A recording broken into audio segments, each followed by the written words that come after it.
Hello everyone, welcome to our YouTube channel. और आज के लेक्चर में हम पढ़ रहे हैं समन, या फिर हम इसे कहते हैं सपीना। ठीक है।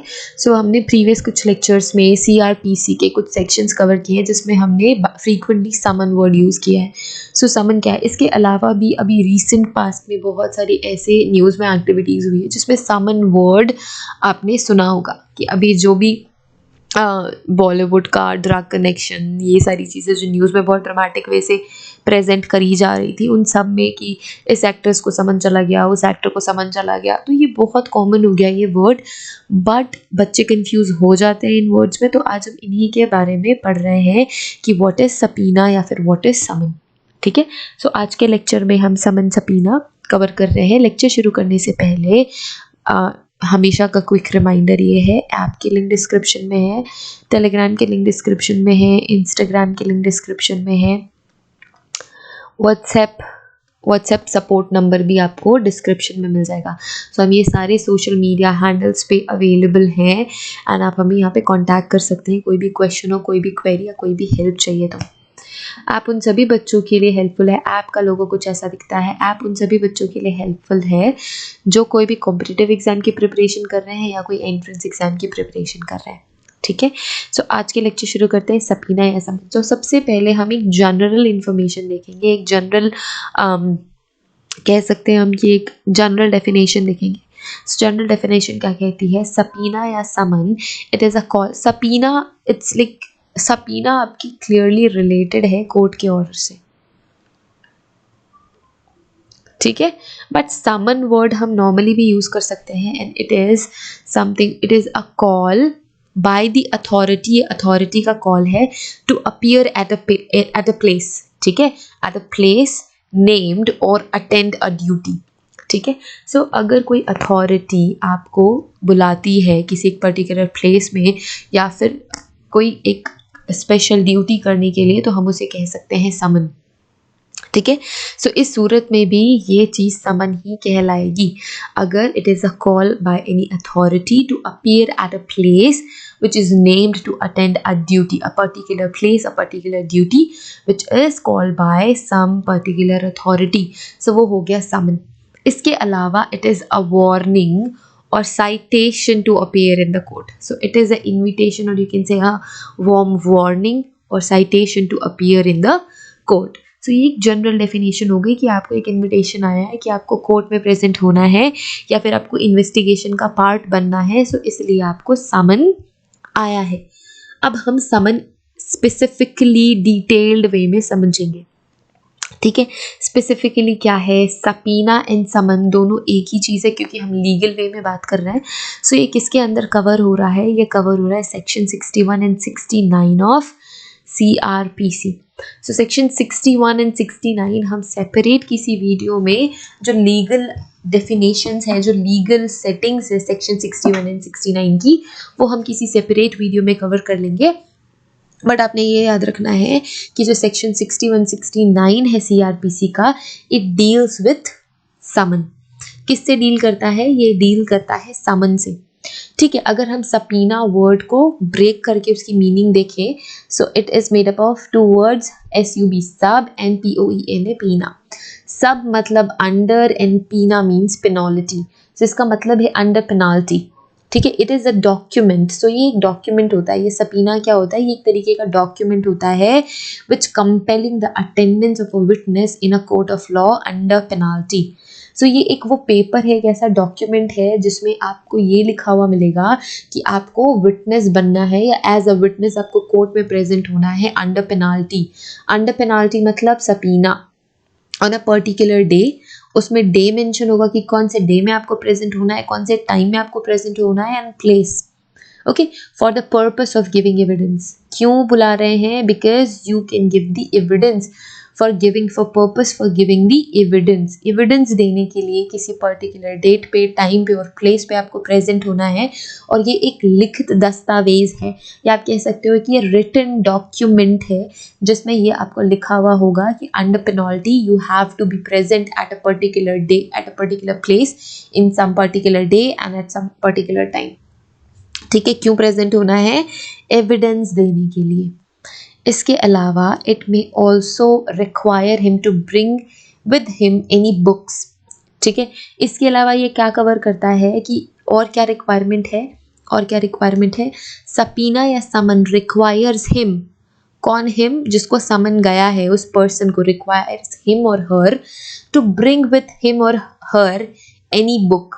अगर उस पर्सन की पोजेशन में कोई इंपॉर्टेंट बुक है सो उसको भी उसे लेके आना है, कोई ऐसा डॉक्यूमेंट है जो बहुत ज़्यादा इंपॉर्टेंट है, और other things under his control, under his और हर कंट्रोल। सो जिस पर्सन को समन गया है, चाहे वो लड़का हो या लड़की हो, आदमी हो या औरत हो, जिस भी इंसान को ये समन गया है उसकी, और सबीना में ये भी रिक्वायरमेंट होती है, जो समन होता है उसमें ये भी रिक्वायरमेंट होता है कि वो इंसान अगर उसके कस्टडी में या उसके पोजीशन में कोई बुक है जो इम्पोर्टेंट है, या फिर एज ए एविडेंस काम कर सकती है, या कोई डॉक्यूमेंट ऐसा है, या फिर कोई भी ऐसी चीज़ है उसके कंट्रोल में है जो कि इम्पॉर्टेंट है या केस से रिलेटेड है, तो उसे लेके आना है जब वो आएगा कोर्ट में।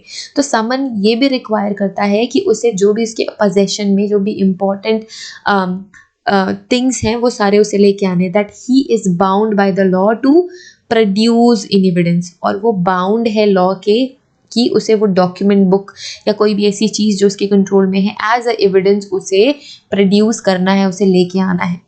ठीक है, इसे हम कहते हैं सबीना डक्टस टेक्टम। ठीक है, और section 91, section 394 of CRPC, in section 62 of Indian evidence act and section 175 of IPC plays important role in this conduct. ठीक है, सो ये सारे सेक्शंस हम अलग से वीडियो में डिस्कस करेंगे। फाइन, सो अभी आपने याद रखना है section 91 and 349 of CRPC, section 162 of Indian evidence act and section 175 of IPC, that is Indian penal code, इस कंडक्ट में बहुत इंपॉर्टेंट रोल प्ले करते हैं। Okay, it is issued by the court. अब ये जो डॉक्यूमेंट है जिसको मैंने बोला, ये जो समन है, ये जो सबीना है, it is issued by the court. कौन इशू कर रहा है? कोर्ट इशू कर रहा है। किस मैनर में? इन राइटिंग, रिटन फॉर्म में डॉक्यूमेंट प्रोड्यूस हो रहा है, इशू हो रहा है, एंड इन डुप्लीकेट, एक डुप्लीकेट भी बनेगा which is signed by the proceeding officer of the court, जो कि कोर्ट का एक ऑफिसर उसे साइन करेगा, and bears the seal of the court, और उसमें कोर्ट का सील भी होगा। किसके अंदर आएगा ये? Section 61 of CRPC। ठीक है, तो एक रिटन फॉर्म है, रिटन डॉक्यूमेंट है। ठीक है, इसका डुप्लीकेट हम साइन कर, डुप्लीकेट जो है वो साइन रहेगा by the proceeding officer of the court and it bears the seal of the court. It comes under section 61 of CRPC। ठीक है, नेक्स्ट इज क्राइम नंबर। और वो जो समन है, समन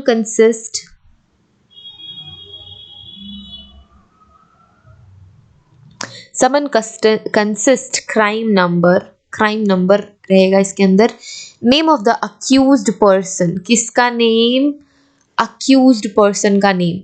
ठीक है, समन क्राइम का नंबर होगा, नाम होगा, और क्राइम नंबर होगा, और समन में अक्यूज्ड पर्सन का नाम होगा। ये सारी मेंशन होते हैं उस डॉक्यूमेंट में। It is served on the witness by a police officer. It is served on the witness, उस विटनेस को ये सर्व किया जाता है by the police officer, by an officer of the court, या फिर किसी कोर्ट के ऑफिसर के द्वारा, या किसी के कोई ऑफिसर इसे प्रेजेंट करता है, या फिर अदर पर पब्लिक सर्वेंट, या कोई भी गवर्नमेंट पब्लिक सर्वेंट इसे जाके देता है उस पर्सन को जिसको समन भेजा गया है, by delivering him one of the copies of the summon, जिसको एक और कॉपी, समन जो समन की एक कॉपी है वो उस पर्सन को दे दी जाती है। 2 कॉपीज बनती है। ठीक है, दोनों में साइन है, सील है। एक कॉपी उस पर्सन को दे दी जाएगी जिसके लिए समन गया है, और एक कॉपी रख ली जाती है। ठीक है, सो समन में क्या होगा? केस नंबर होता है समन में, इसके अलावा नेम होता है अक्यूज्ड पर्सन का। ठीक है, the person should sign a receipt on the back of the other copy. ठीक है, जिस पर्सन को समन गया है उस पर्सन को साइन करना पड़ता है रिसीप्ट में, on the back of the other copy. जो दूसरी कॉपी है उसमें साइन करना पड़ता है at the back side, and deals and it is handle under 62, section 62 of CRPC। ठीक है, it can also be served by the registered post. अगर कोई पर्सन जाके नहीं दे रहा है वो समन, तो हम रजिस्टर्ड पोस्ट से भी वो समन भेज सकते हैं, और fixed on some conspicuous part of the house, या फिर किसी कॉन्स्पिशियस पार्ट में घर के फिक्स कर सकते हैं जहाँ वो पर्सन रहता है जिसको समन भेजना है. Okay, if the person summoned in if the person summoned is in the active service of the government, जिस पर्सन को समन गया है अगर वो एक्टिव सर्विस में है, मतलब वो गवर्नमेंट ऑफिसर है या गवर्नमेंट की किसी ऑर्गेनाइजेशन में एज अ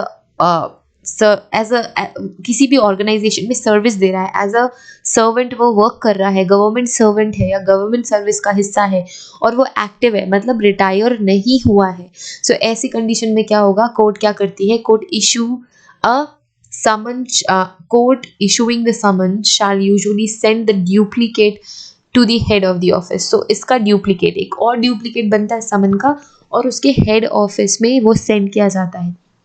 ओके, जहाँ पे वो पर्सन एम्प्लॉयड है. ठीक है, लेट्स से अगर वो फॉरेस्ट डिपार्टमेंट का हिस्सा है या फिर फॉरेस्ट डिपार्टमेंट में एक्टिव सर्विस में है या फॉरेस्ट डिपार्टमेंट में किसी पोस्ट पे ऑलरेडी है, उसको समन गया है, तो जो कोर्ट है वो क्या करेगी, एक कॉपी और बनाएगी समन का, एंड उस ऑफिस के हेड एक्सक्यूज मी, उस ऑफिस के हेड के पास वो सेंड कर दी जाती है. ठीक है, अ समन मस्ट बी ओबेड. अगर समन गया है तो समन को ओबे करना ही पड़ेगा. अगर ये बोला गया है कि 18 जुलाई को आपको प्रेजेंट होना है, और 18 जुलाई को आपको प्रेजेंट होना है कहाँ पे, 18 जुलाई मंडे. ठीक है, 18 जुलाई मंडे को आपने प्रेजेंट होना है. सो अगर ये आपके समन में कहा गया है तो आपको वहाँ पे प्रेजेंट होना ही है उस डे पे, उस प्लेस पे. And the witness should produce the document if asked for. अगर उस जिस पर्सन को समन भेजा उसको बोला गया है कि आप अपनी चेकबुक लेके आओ, तो उस पर्सन को वो चेकबुक लेके जाना ही पड़ेगा. ठीक है, वो ओबे करना ही पड़ेगा. और ये किसके अंदर है, it is covered under section 91 of CrPC. It is covered under section 91 of CrPC. ठीक है, next is the witness will be excused from attending the court if he has a valid and urgent reason. If the witness fails to attend the court, ठीक है, अगर वो person उस दिन busy है या कोई और इम्पोर्टेंट काम आ गया है, अगर वो वैलिड है रीज़न या फिर अर्जेंट रीज़न है, तब कोर्ट भी ये मैनेज करेगी कि ठीक है वो नहीं आ पाया समन में. पर अगर वो फेल करता है, अगर उसने जानबूझ के बोला कि वो नहीं आ सकता, कोई फेक रीज़न बता दिया जो कि वैलिड भी नहीं लग रही है कोर्ट को, तब क्या होगा. सो तब फर्स्ट ये हो सकता है कि in a civil case he will be liable to pay damages. अगर सिविल केस है, सिविल केस मतलब झगड़ा लड़ाई, प्रॉपर्टी डिस्प्यूट, डाइवोर्स के अगर केसेस है, तो अगर ऐसा कोई केस है तो उसे डैमेज देना पड़ेगा. ठीक है, उस पर्सन को डैमेज पे करना पड़ेगा. अगर क्रिमिनल केस है, क्रिमिनल केस मतलब मर्डर, डकैती, रेप, ये सारे क्राइम्स हैं जिसे हम क्रिमिनल केस कहते हैं. The court may issue notice under section 350 of CRPC. CRPC के section 350 के अंदर कोर्ट इशू करता है नोटिस. और क्रिमिनल केस में क्या होता है, आफ्टर हियरिंग द विटनेस को सुनने के बाद, if it finds that the witness neglected to attend the court without any justification. अगर कोर्ट ने विटनेस को सुना और उसके बाद भी उस पर्सन ने समन को नेग्लेक्ट किया और कोर्ट अटेंड नहीं किया बिना किसी जस्टिफिकेशन के, डायरेक्ट ऐसे बंक कर दिया, सो दैट कोर्ट में sentence him to a fine, या तो उसे फाइन होगा या तो फिर जेल भी हो सकती है. ओके, और द कोर्ट में इशू बेलेबल या नॉन बेलेबल वारंट्स, या फिर इशू कर देगी कोर्ट कोई बेलेबल वारंट या नॉन बेलेबल. बेलेबल मतलब बेल मिल जाती है, नॉन बेलेबल मतलब बेल नहीं मिलती है. To secure the presence of the witness, ताकि वो विटनेस उस दिन आ ही जाए, इसलिए ही या तो बेलेबल या नॉन बेलेबल वारंट इशू कर देती है कोर्ट. ठीक है, ये कौन से सेक्शन के अंदर कवर हो रहा है, section 172, 174 of IPC Indian penal code, in section 84 of CRPC. ये सारे इंपॉर्टेंट सेक्शंस हैं. ठीक है, non attendance in obedience or inobedience to an order from the court of law intentionally, that is summon, क्या होगा, imprisonment up to 6 months, 6 महीने की jail हो सकती है, या फिर 1,000 रुपए का फाइन हो सकता है, या दोनों साथ में हो सकता है। ये सेक्शन 174 आईपीसी के अंदर है, ठीक है। अगर कोई इनओबीडियंस है, ये इनओबीडियंस साथ में है भाई, एक साथ लिख लो। अगर कोई इनओबीडियंस होती है तो 6 महीने की जेल, 1,000 रुपए का फाइन, या 6 महीने की जेल, 1,000 रुपए का फाइन, दोनों साथ में हो सकता है, और ये कवर होता है अंडर सेक्शन 174 ऑफ आईपीसी, ठीक है। ओके, सो आज के लेक्चर में हमने समन की यही फीचर्स पढ़ने थे, ये सारी इंपॉर्टेंट इन्फॉर्मेशन कवर करनी थी। आई होप आपको ये लेक्चर समझ आया होगा। अगर कुछ समझ नहीं आया है तो जो भी डाउट है, क्वेश्चन है, क्वेरी है, आप कमेंट बॉक्स में हमारे लिए पेस्ट कर सकते हैं। अगर आपने हमारा चैनल सब्सक्राइब नहीं किया है तो अगर आपको ये चैनल यूज़फुल लगता है तो आप चैनल सब्सक्राइब कर सकते हैं, अपने फ्रेंड्स, सीनियर, जूनियर्स के साथ शेयर कर सकते हैं, ओके। एंड हमें टेलीग्राम पे, इंस्टाग्राम पे एंड व्हाट्सएप सपोर्ट पे कनेक्ट करना नहीं भूलिएगा। So see you in the next lecture. और हाँ, अगर आपका कोई रिक्वेस्टेड टॉपिक है so please paste your requested topic in the comment box again and we will make a video on it. See you in the next lecture. Have a great day ahead. Bye.